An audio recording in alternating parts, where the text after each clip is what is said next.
প্ৰেমিকাৰে পাৰ্কত বহি আছিল প্ৰেমিক অনৈতিক কাৰ্যত লিপ্ত আছিল দুয়ো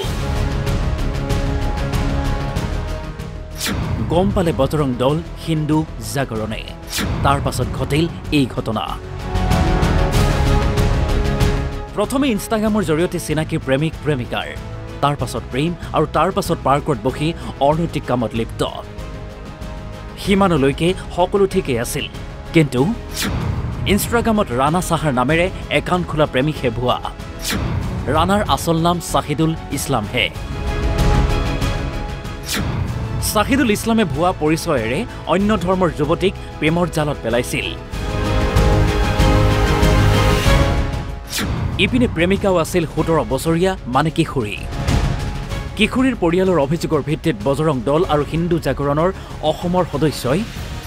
পাৰ্কত প্ৰেমিকাৰে অনৈতিক কামত লিপ্ত থকা চাহিদুলক হাতেলোতে ধৰে ২০ বছৰীয়া চাহিদুলৰ ঘৰ বাক্সাৰ আইখাৰী বিল পথাৰত প্ৰেমিক চাহিদুলক কৰায়ত্ব কৰি বৰপেটা ৰোড আৰক্ষীক গতাই দিয়ে বজৰং দল আৰু হিন্দু জাগৰণে ইনষ্টাগ্ৰামত ভুৱা পৰিচয়েৰে অন্য ধৰ্মৰ যুৱতীক প্ৰেমৰ জালত পেলোৱা চাহিদুল এতিয়া ৰঙাঘৰৰ আলহী পক্সো আইনৰ অধীনত কেইবাটাও ধাৰাত গ্ৰেপ্তাৰ প্ৰেমিক চাহিদুলক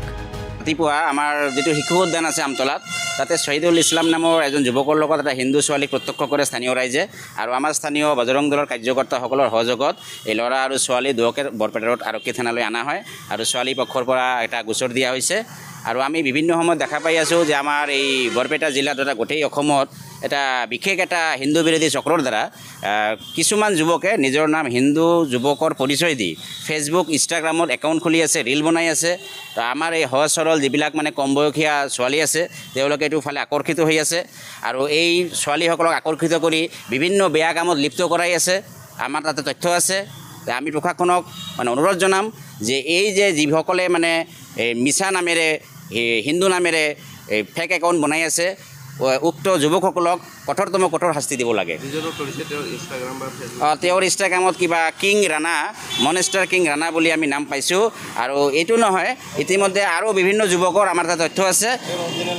তেওঁৰ অৰিজিনেল নামটো শহীদুল ইছলাম বুলি আমি জানিব পাৰিছোঁ আৰু বিভিন্ন যুৱক আছে এনেধৰণৰ আমাৰ ওচৰে পাছৰে আমি দেখা পাই আছোঁ যে তেওঁলোকে হিন্দু নামে পৰিচয় দি ইনষ্টাগ্ৰাম আৰু ফেচবুকত একাউণ্ট চলাই আছে বৰপেটা ৰোডৰ পৰা অৰূপ কুমাৰ দাস NB নিউজ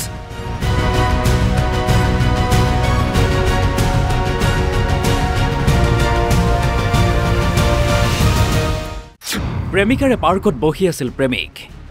অনৈতিক কাৰ্যত লিপ্ত আছিল দুয়ো গম পালে বজৰং দল হিন্দু জাগৰণে তাৰ পাছত ঘটিল এই ঘটনা প্ৰথমে ইনষ্টাগ্ৰামৰ জৰিয়তে চিনাকি প্ৰেমিক প্ৰেমিকাৰ তাৰ পাছত প্ৰেম আৰু তাৰ পাছত পাৰ্কত বহি অনৈতিক কামত লিপ্ত সিমানলৈকে সকলো ঠিকেই আছিল কিন্তু ইনষ্টাগ্ৰামত ৰাণা সাহাৰ নামেৰে একাউণ্ট খোলা প্ৰেমিকহে ভুৱা ৰাণাৰ আচল নাম চাহিদুল ইছলাম হে চাহিদুল ইছলামে ভুৱা পৰিচয়েৰে অন্য ধৰ্মৰ যুৱতীক প্ৰেমৰ জালত পেলাইছিল ইপিনে প্ৰেমিকাও আছিল ১৭ বছৰীয়া মানে কিশোৰীৰ পৰিয়ালৰ অভিযোগৰ ভিত্তিত বজৰং দল আৰু হিন্দু জাগৰণৰ অসমৰ সদস্যই পাৰ্কত প্ৰেমিকাৰে অনৈতিক কামত লিপ্ত থকা চাহিদুলক হাতেলোতে ধৰে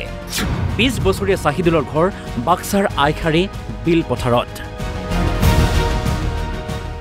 প্ৰেমিক চাহিদুলক কৰায়ত্ব কৰি বৰপেটা ৰোড আৰক্ষীক গতাই দিয়ে বজৰং দল আৰু হিন্দু জাগৰণে ইনষ্টাগ্ৰামত ভুৱা পৰিচয়েৰে অন্য ধৰ্মৰ যুৱতীক প্ৰেমৰ জালত পেলোৱা চাহিদুল এতিয়া ৰঙাঘৰৰ আলহী পক্সো আইনৰ অধীনত কেইবাটাও ধাৰাত গ্ৰেপ্তাৰ প্ৰেমিক চাহিদুলক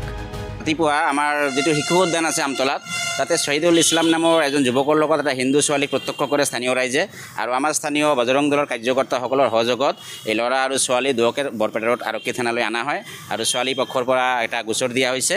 আৰু আমি বিভিন্ন সময়ত দেখা পাই আছোঁ যে আমাৰ এই বৰপেটা জিলাত তথা গোটেই অসমত এটা বিশেষ এটা হিন্দু বিৰোধী চক্ৰৰ দ্বাৰা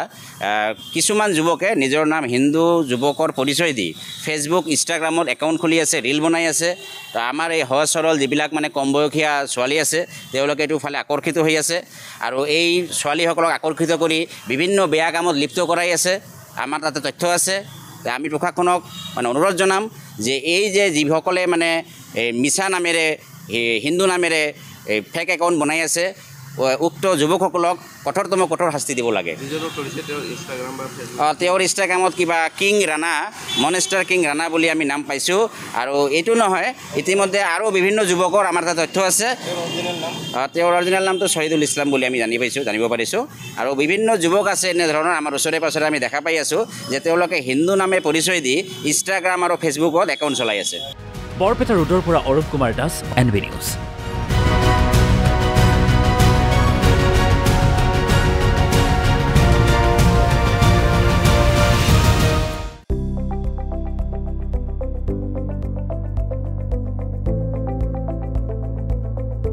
NB নিউজ সহজ সৰল ভাষাত নৱভাৰতৰ কথা